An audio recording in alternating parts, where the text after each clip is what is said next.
అంటే ఆయన నేను వాడతానంటలేదుగా డిజిటల్ బుక్, ఎవరికో అప్పచెప్పాడు. దుకాణం చేశారు హైదరాబాద్లో దుకాణం వాళ్ళు చూస్తారు. అదే అంటే ఆయనకి స్మార్ట్ ఫోన్నే చూడని ఆయన డిజిటల్ బుక్ గురించి ఏం చెప్తాడో ఏం చేస్తాడో తెలియదు. కానీ నాకు ఒక్క విషయం మాత్రం బాగా అర్థమైంది. ఏంటంటే రెడ్ బుక్ అంటే జగన్ పార్టీ వాళ్ళకి భయం తెలుసు, కానీ ఇంత భయం తెలియదు నాకు.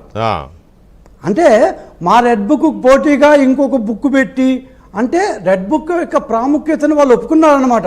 అంటే ఇంతకు ముందు మేము ఎందుకు రెడ్ బుక్ పెట్టాల్సి వచ్చిందో వాళ్ళు ఒప్పుకున్నారా? అంటే వాళ్ళ జమానాలో అకృత్యాలు అవన్నీ అన్యాయాలు అవన్నీ పోలీసు దాని దురాఘాతాలు ఇవన్నీ జరిగాయి అని చెప్పి జగన్మోహన్ రెడ్డి ఒప్పుకుంటున్నా అనమాట. ఒప్పుకున్నట్టేగా. అంటే రెడ్ బుక్ యొక్క అవసరాన్ని ఆయన గుర్తించాడు.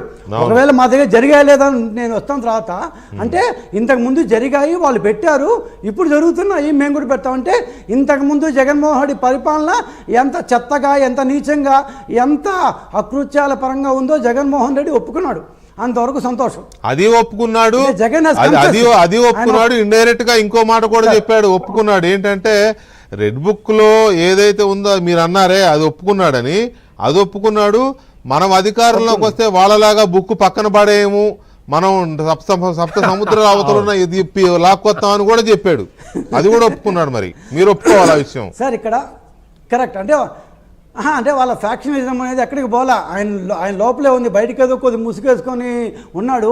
ఆ ఫ్యాక్షన్ మనస్తత్వం ఎక్కడికి పోలేదు, జీన్స్తో వచ్చాయి కదా, అందుకని ఎక్కడికి పోదు. అది ఆ ఫ్యాక్షన్ మనస్తత్వం అట్లే ఉంది. ఇక్కడ ఒక్క మాట స్పష్టం చేయాల్సింది ఏంటంటే రెడ్ బుక్ ఎవరినో టార్గెట్ చేయడానికి పుట్టలేదు. రెడ్ బుక్ ఒక రాజ్యహింస నేపథ్యంలో వచ్చింది. రాజ్యహింస అంటే మేము రెడ్ బుక్ ఎందుకు మొదలుపెట్టామంటే ఆ రోజు ఉన్న ప్రభుత్వ అకృత్యాల కోసం, అంటే మంత్రుల దగ్గర నుంచి మండల స్థాయి నాయకుల దాకా, అసెంబ్లీలో చంద్రబాబు సతీమణి దగ్గర నుంచి పంచాయతీల్లో ఉండే స్త్రీల దాకా తెలుగుదేశం శ్రేణుల మీద దాడి జరుగుతుంటే డీజీపీల నుంచి కానిస్టేబుల్ దాకా మా మీద దాడులు చేస్తుంటే మా కార్యకర్తలకి మనోధైర్యం ఇవ్వడానికి, మనం వస్తే వీళ్ళ యొక్క ఏమంటే ఆటలు సాగరేమో, వీళ్ళనందరినీ will take them to task అని చెప్పడానికి, మనోధైర్యం ఇవ్వడానికి, అదేదో అప్పటికప్పుడు మేము వదిలేయము, ఖచ్చితంగా వీళ్ళ మీద చర్యలు తీసుకుంటాము, ఎవరైతే ఈరోజు అన్యాయాలు చేస్తున్నారో అకృత్యాలు చేస్తున్నాడో we'll definitely take them to task అని ఒక మనోధైర్యం ఇవ్వడానికి ఇవన్నీ మనం నోట్ చేసి పెట్టుకున్నామని మా కార్యకర్తలకు చెప్పాం. సో వాటిలో ఆ యొక్క రెడ్ బుక్లోని ఇష్యూస్లో కొన్ని మేము చర్యలు తీసుకున్నాము. ఇందా సత్యమూర్తి గారు చెప్పండి, కొన్ని చర్యలు తీసుకోలేదు కూడా. రకరకాల ఇప్పుడు పోలీసులు వాళ్ళ పని ఏ లెవెల్లో చేస్తున్నారో ఆ లెవెల్లో చేయాలో, ఏ లెవెల్లో చేయకూడదో అది రెండు బ్యాలెన్స్ చేసుకుంటూ దాన్ని ఏమైనా ముందు పోతున్నాం. ఇప్పుడు జగన్మోహన్ రెడ్డి గారు ఎందుకు ఏమంటారు దాన్ని డిజిటల్ బుక్, ఇప్పుడు ఈ డిజిటల్ బుక్లో ఎలా పెడతారో ఏం పెడతారో, ఎందుకంటే డిజిటల్ అనగానే మాకు టెక్నాలజీ గుర్తొస్తుంది.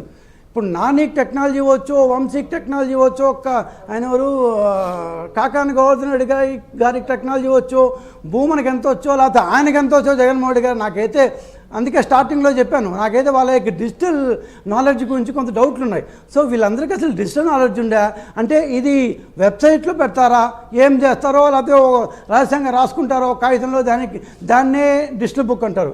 అంటే ఇప్పుడు ఆయన యొక్క సోకాల్ డిజిటల్ బుక్లో ఏమని రాసుకుంటారు అంటే, ఇప్పుడు సిట్లో మేము ఒక 12-13 మందిని హైకోర్టు యాంటిసిపేటరీ బెయిల్, ఇందాక మీరు చెప్పినట్టు సుప్రీంకోర్టు కూడా యాంటిసిపేటరీ బెయిల్ తిరస్కరించింది కాబట్టి వాళ్ళ మీద మేము అక్రమ కేసులు పెట్టామని చెప్పి ఆయన డిజిటల్ బుక్లో రాసుకుంటాడా?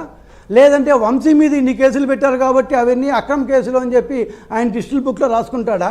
లేకపోతే కాకాని గోవర్ధన్ రెడ్డి మీద ఇన్ని కేసులు పెట్టారు వీళ్ళు అని చెప్పి ఆయన దీంట్లో రాసుకుంటాడా? భూమన కరుణాకర్ మీద 100 కేసులు ఉన్నాయి. నేను చెప్పండి పద్ధతులు ఇచ్చేస్తా, 3 రోజుల క్రితం కూడా చెప్పాం అందరం. సో ఆ కేసులు రాసుకుంటాడా? మేము పెట్టామని ఏం రాసుకుంటాడు? What is going right?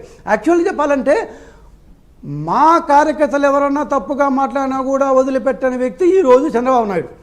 తప్పో ఒప్పో మా కార్యకర్త ఒకరు తెలుసో దాన్ని ఏమో తెలియకుండానో ఆవేశంలోనూ భారతి గారి మీద కొంత అభ్యంతరంగా వ్యాఖ్యానించిన మాట వాస్తవం. మా కార్యకర్తలకు అందరికీ కించిత్తు కోపము ఆవేశం కూడా వచ్చింది. ఇందాక సత్యమూర్తి గారు చెప్పేట్టు మనది